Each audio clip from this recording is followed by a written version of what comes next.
Welcome to the Absynth4 Quick Start Tour.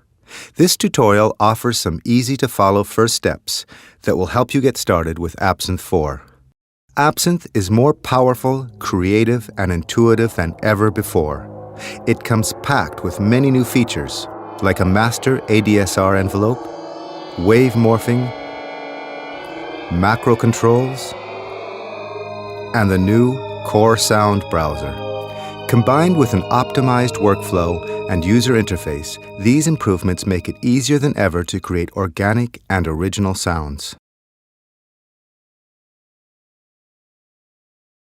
After installing Absynth and starting the application for the first time in standalone mode, a dialog box appears prompting you to adjust the audio and MIDI settings.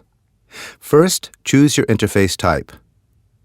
Then, select the desired sample rate and output device. Finally, click on Routing to choose your desired in and outputs. If your sound card has multiple outputs, this is also where you configure them in order to use Absynth4's full surround capabilities. When you click on the MIDI tab, you'll see a list of MIDI ins and outs. You can toggle between on and off by clicking on the interface.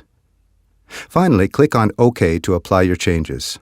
Native Instrument software is constantly being improved. For optimal performance, make sure that you always use the latest version. You can easily check for free updates with the Service Center that installs simultaneously with the software or directly on the Native Instruments website.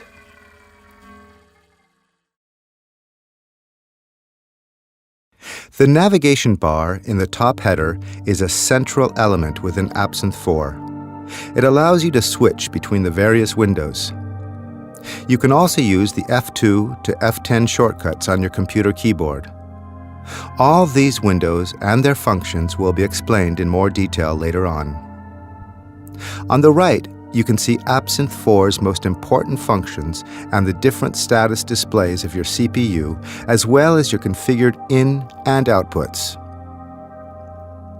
On the left, you can access the File menu.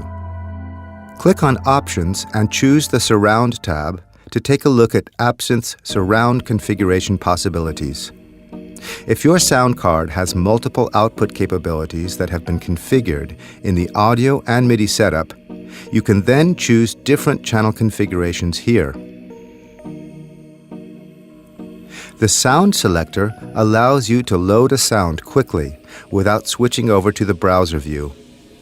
Just click on it and select your sound or use the Load Next or Previous buttons and play a note.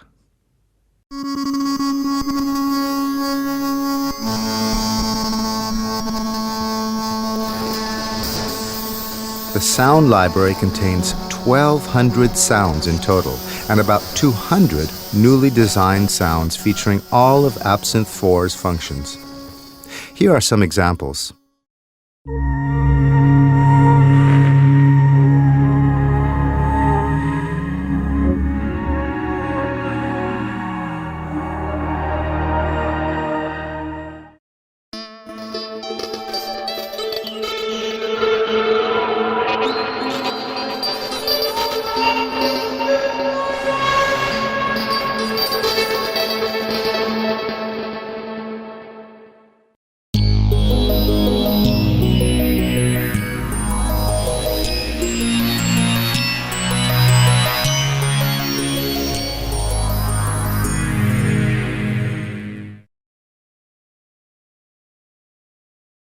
If you are searching for a specific sound, switch to the browser view by clicking the Browser button or press F3 on your computer keyboard.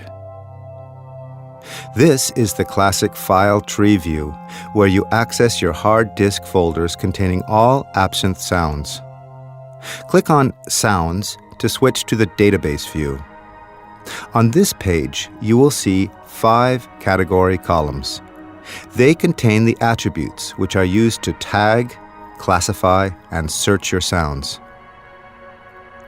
All sounds of the library have been pre-configured and categorized for use with the browser.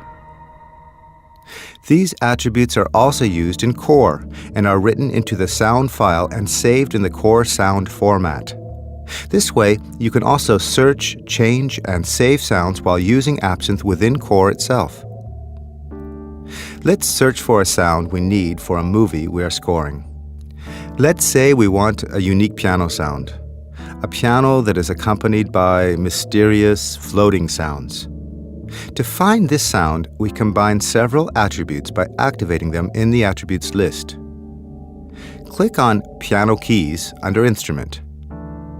Choose Processed under Source and add the attributes Digital and Synthetic to the search.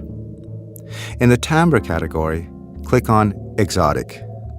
Under Articulation, we want an echoing sound. Finally, click on Film Music in the Musical Genre category. As you combine attributes, your search becomes more and more focused. The number of search results displayed on the right side decreases, but also becomes more and more precise. The Absynth sound, Quiet Afternoon Piano, looks promising, so we'll double-click it. You can now play the sound via your MIDI keyboard.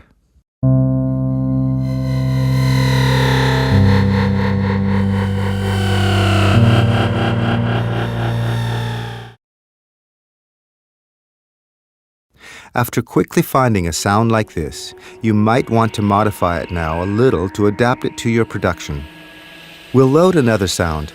Let's say that this time we only know part of the name.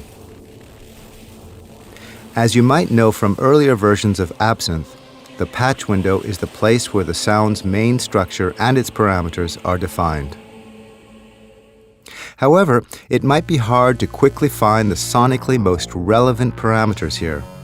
Also, even if you designed an equivalent sound yourself and therefore know the patch's structure very well, you might not want to have all the parameters available when you start to make music. The new Perform window bundles the most important parameters of each library sound. It features 16 macro controls. 2 macro controls can graphically be merged into one morph square as seen in this example, but you can also edit them independently.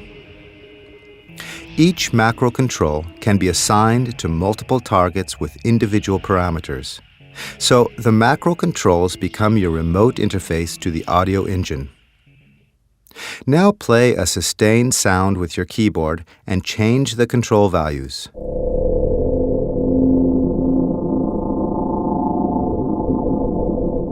As you can hear, the macro controls let you tweak and customize any sound easily and musically, without the need for going into technical details.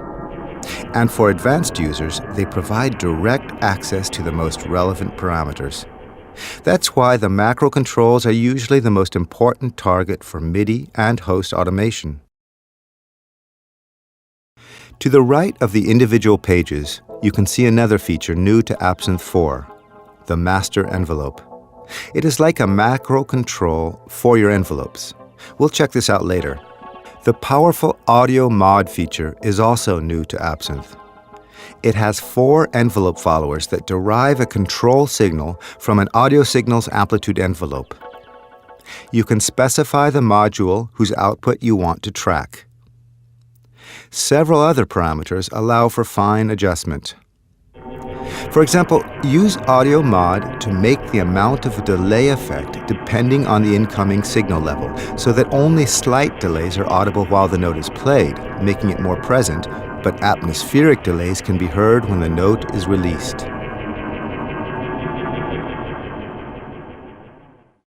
You can also use audio mod as a trigger. For example, the audio mod can start a module's envelopes when another module's level exceeds a certain threshold. When you use Absynth4 as an effect unit, for example, you can trigger the oscillator's envelopes when an input signal is present.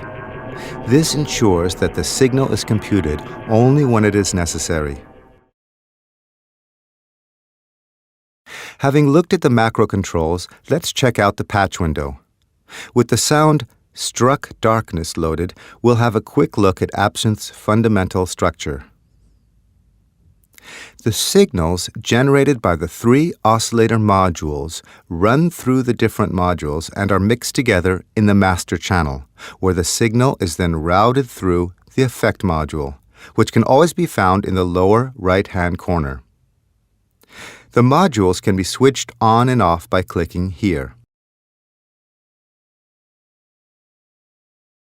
The 3 oscillator channels are the sound sources in Absynth4, where you determine the oscillator operation mode as well as the individual parameters of these modes.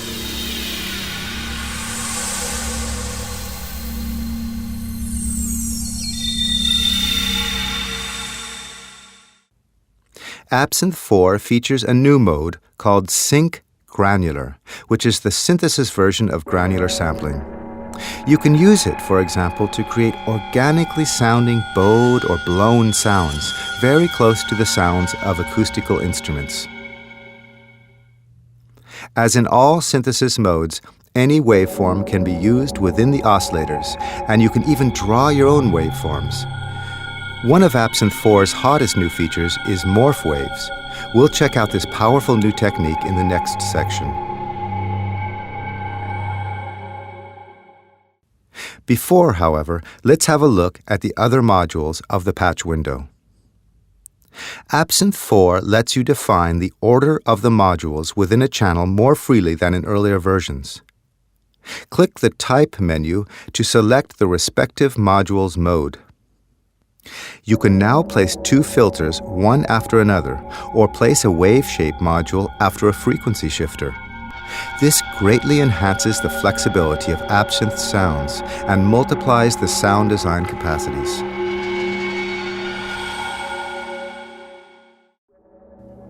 The Edit menu contains convenient entries for copy and paste.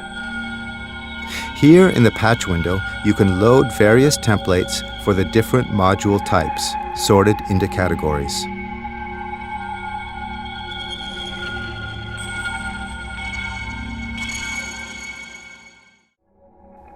From the Oscillator's Edit menu, you can even load templates for a complete channel. Choose from analog or digital to drums or sequences.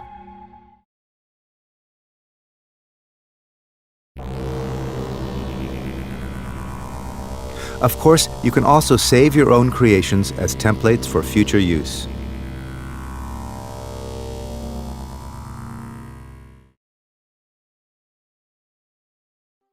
With the sound Wibbly Wobbly loaded, click on the Waveform pop-up menu in the oscillator of channel A. As you know, waveforms are the basis of your sound. Let's create a morph wave. Click on Morph Waves and select Saw to Square. When you click the New Wave button, you create a new waveform copy that uses the selected waveform as its model. As a result, the morph wave is loaded into the wave window automatically.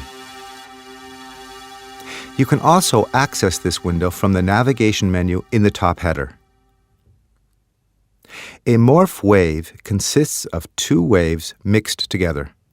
Choose the wave you want to edit by clicking onto the upper right buttons named Morph Wave 1 and 2. As the morph wave's name suggests, one of them is a sawtooth wave, the other one is a square wave. Let's edit the square wave. On the left, you can find the different draw tools.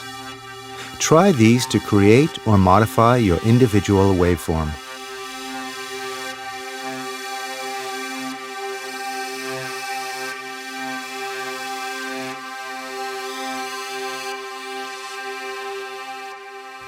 In the Transform menu, you'll find additional tools.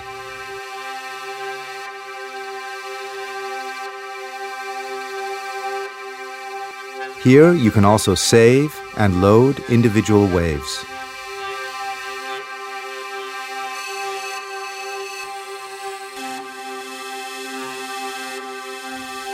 If you click on the Spectrum tab, you can edit a waveform's harmonic spectrum. The top half of the display shows the amplitude of the individual harmonics, the lower half their phase. Clicking back on the Waveform tab, you'll see the changes we have made so far. Finally, click on the Morph tab. Here you see both waveforms on top of each other. On the bottom, you see the morphing result, which is actually used within the sound. You can morph between both waves with the transition control. Tweaking the transition control combines two different processes. First, both waves are crossfaded, as with a normal mixer. In an additional second step, the waves are stretched according to the anchor points at the top. This second process makes the morphing less linear and brings a more organic movement to the transition.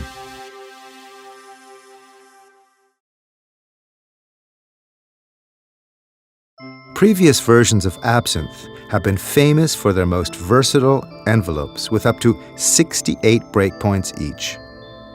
Absynth's envelopes can be assigned to practically any parameter and are a major factor in contributing to that unique, organic sound that has made Absynth famous. This success story continues in Absynth4, combined with a new master envelope.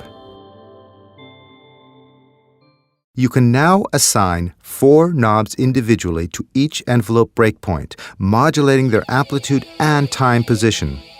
The knobs are named Attack, Decay, Sustain, and Release, or ADSR for short, and should be familiar parameters to many of you. By assigning the breakpoints to these knobs, which has already been done for all library sounds, you can modify your envelopes quickly and easily. You don't have to tweak each envelope and breakpoint separately. Freely stretch and squeeze the evolving development of your sounds. We hope you've enjoyed this brief tour and that you now have a better understanding of how Absynth4 works, as well as the true potential of this stunning synthesizer. This tour has only scratched the surface, and we invite you to continue exploring. Don't forget to check out the Effects, LFO, and Attributes windows. We highly recommend referring to the manual for more in-depth information and wish you a creative and fascinating journey of sonic discovery.